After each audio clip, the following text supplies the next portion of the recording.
Kota Natal dalam buku Gejolak Ekonomi Kebangkitan Islam dan Gerakan Padri Minangkabau 1784 sampai 1847. Pada halaman 218 dikatakan bahwa salah seorang saudagar yang cukup kaya yang bernama Tun Kulintau telah berkunjung ke Kota Natal untuk belajar tentang Islam.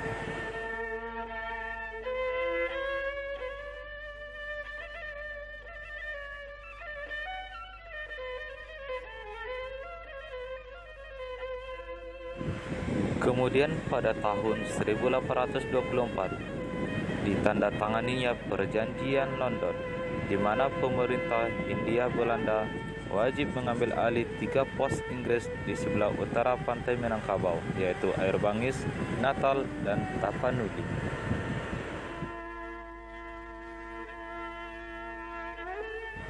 Wilayah dari Sungai Taru ke selatan mempunyai spesialisasi dalam hal tanaman kamper. Di sini, para pedagang Minangkabau memonopoli ekspor kamper. Mereka mendirikan kampung-kampung mereka di semua muara sungai besar, di Batu Mundap, Sengkuang, Tabuyung, Kunkun, Natal, dan Batahan.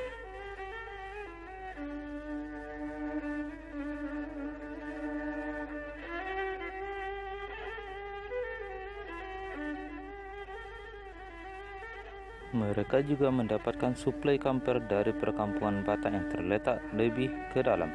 Tabuyung merupakan tempat pengumpulan utama di bagian pantai ini.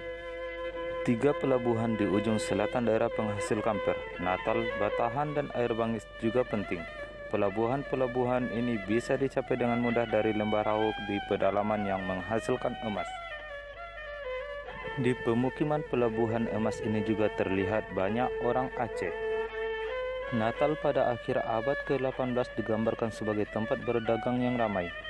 Banyak orang menetap di situ karena kemudahannya untuk berdagang.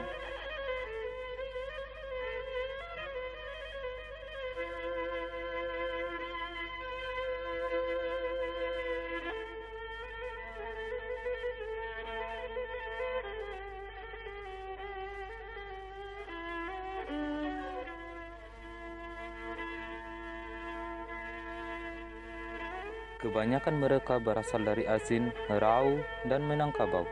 Kedatangan orang-orang ini menjadikan Natal padat penduduk dan kaya. Emas bermutu tinggi dihasilkan di pedalaman. Selain itu, ada cukup banyak kesempatan untuk barang-barang impor yang sama-sama mendatangkan keuntungan bersama kamper.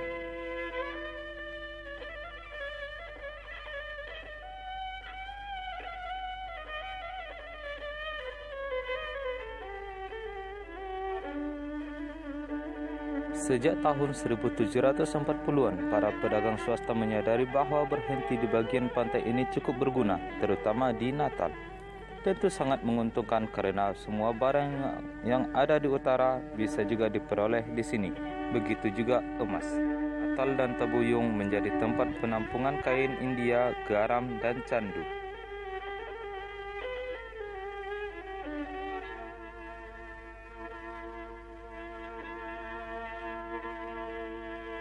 Bendera Inggris dinaikkan di Natal pada tahun 1751 oleh para pegawai East India Company yang berkedudukan di Bengkulu. Dalam usaha untuk mengalahkan pemukiman Belanda di Padang, perdagangan dinyatakan bebas sama sekali dan perdagangan di Natal mendapat dukungan resmi dari Madras.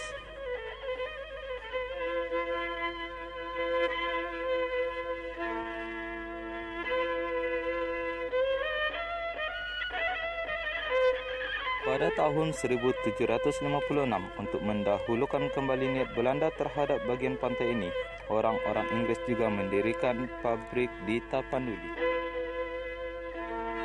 Dengan segera, daerah ini menjadi pusat penting untuk perdagangan candu, garam, dan tekstil. Sementara Natal bisa menyediakan emas, kamper, dan kemenyan. Distrik-distrik Batak di dataran tinggi di pedalaman Tapanuli ternyata bisa menyediakan akasia yang sempurna. Pada tahun 1756, Belanda juga mencoba membalas dengan menetap di Air Bangis. Akan tetapi kesetiaan pabrik mereka cenderung goyah karena bimbang antara menaati perintah-perintah Padang dan menyerah pada daya tarik perdagangan dari pos Inggris di Natal.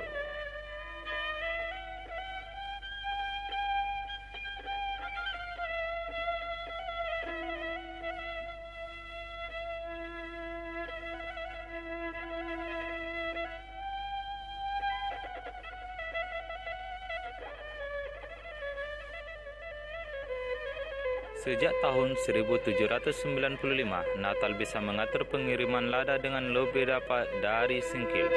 Kemenyan juga dicari oleh pedagang-pedagang Amerika. Bahkan sesudah tahun 1790, kemenyan sering menjadi mata perdagangan tambahan dalam perdagangan lada. Akan tetapi, penimbunan lada di pantai tidak berlangsung lama karena sangat mudah bagi kapal-kapal Amerika untuk langsung pergi ke pelabuhan lada sendiri. Karena tindakan kapal-kapal ini, Tapanuli mengalami kemunduran. Sebaliknya, Natal mulai menghasilkan lada dari sejak tahun 1810. Pada tahun 1823, daerah Natal mengekspor kira-kira 500.000 pon lada lokal tiap tahun. Pada tahun 1821, Patri Rao telah menutup Air Bangis dan Natal bagi penduduk Batak di belakang wilayah itu dan mulai menghancurkan perdagangan di pelabuhan-pelabuhan ini. Perhatian Bonjol sendiri sebenarnya tidak ditujukan pada bagian barat pelabuhan yang dikuasai orang-orang Eropa, melainkan lebih pada membiarkan jalur laut daerah itu terbuka.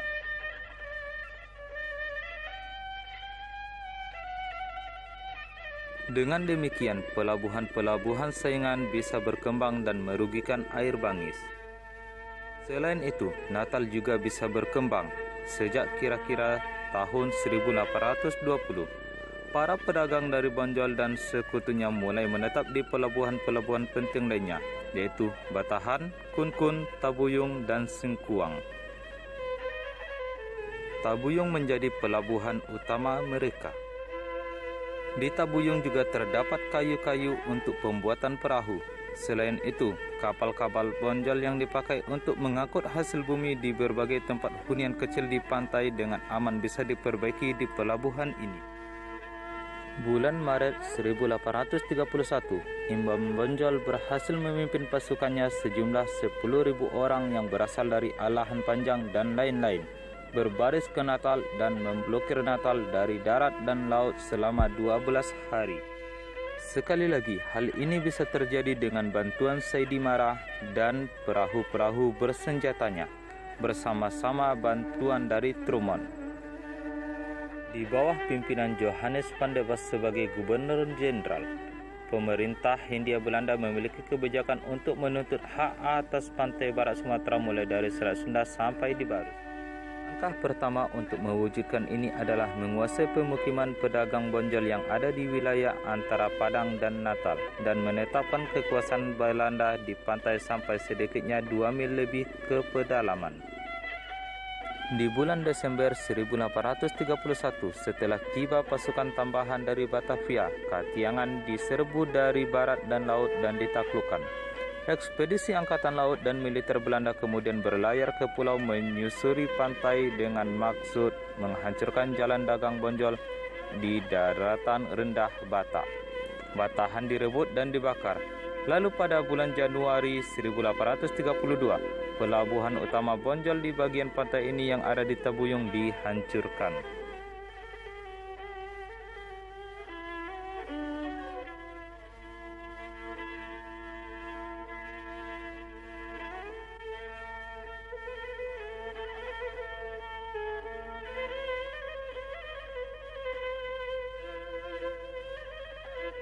Pada tahun 1826, Singapore Chronicles menetapkan nilai ekspor emas raw antara 13.000 sampai 14.000 dolar Spanyol per tahun. Namun, jumlah ini tentulah berlebihan. Pedagang emas raw juga berdagang di pantai barat. Mereka membawa emasnya ke Natal, Air Bangis, Pasaman, bahkan sampai jauh ke selatan Padang.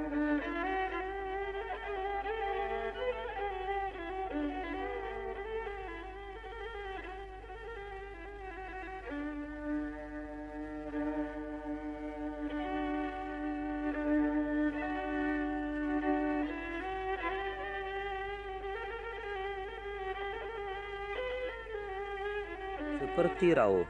Mandailing Atas juga daerah penghasil emas. Selain itu, di daerah ini juga ada pemukiman Minangkabau yang penting. Banyak orang-orang Minangkabau yang datang dari tempat-tempat jauh seperti Agam untuk bekerja di pertambangan. Tambang-tambang ini terletak di beberapa tempat antara Hutan Nopan dan Pakantan. Namun tempat yang paling penting ada di dasar lembah di utara selatan Pakantan. Tempat ini sangat dekat dengan Rau. Selain itu, di sekitar Hutan Nopan lebih ke utara lagi juga terdapat tambang emas.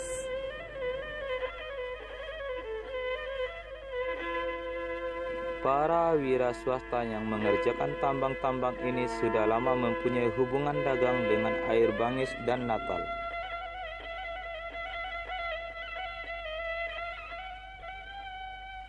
Imam Bonjol sendiri sebagai pelindung Tuanku Rau diketahui telah dijanjikan akan mendapatkan keuntungan tahunan dari satu tambang tertentu di dekat Pakantan dan mungkin dari beberapa tambang lain.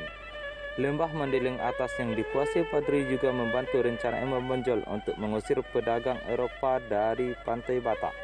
Jalur-jalur emas yang utama dari Rau dan Mandailing ke pantai sekarang berada di tangan Padri.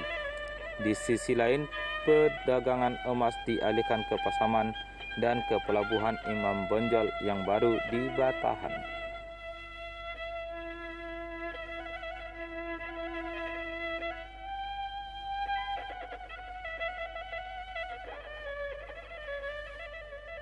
Masalah pengawasan celah-celah gunung yang keluar dari lembah-lembah Batak makin menjadi penting, sebab siapapun yang menguasai jalur keluar dan masuk ini, ia juga akan menguasai jalan dagang darat ke pelabuhan-pelabuhan Bonjol seperti Kunkun, Tabuyung, dan Singkuang. Perdagangan ke pelabuhan saingan juga bisa dihambat. Diketahui bahwa penguasaan Padri atas jalan-jalan tembus ini berlanjut sampai tahun 1832. Pada tahun 1828, sebuah daerah perdagangan yang kira-kira 6 jam perjalanan ke sebelah timur Natal telah dibakar oleh pasukan yang turun dari Mandailing bawah. Selain itu, dominasi Rau atas celah-celah merupakan pelengkap yang penting bagi usaha Bonjol melawan Air Bangis dan Natal pada tahun 1831. Pelabuhan Bonjol sendiri berakhir di Singkuang. Pohon kamper tumbuh dengan wajar di daerah berhutan yang paling dekat dengan laut. Namun, pencarian kamper merupakan usaha yang berat dan memakan waktu. Usaha ini biasanya dikuasai oleh pedagang-pedagang Minangkabau yang berdiam di pantai. Seringkali 20-30 pohon harus ditebang sebelum dijumpai satu pohon berisi kamper yang bisa dipasarkan. Seringkali pula rombongan harus berada di hutan selama 2-3 bulan tanpa hasil yang berarti. Ini berarti beban biaya yang cukup besar bagi pendukung keuangannya yang harus memberikan uang dulu untuk membeli alat dan persediaan makanan. Sekarang dengan mencakup wilayah ini ke dalam kekuasaannya, Padri Rau bisa menjamin bahwa hanya pedagang-pedagang di pelabuhan Bonjol seperti Singkuang, Tabuyung, dan Kunkun dan Batahan yang bisa ikut serta dalam perdagangan ini.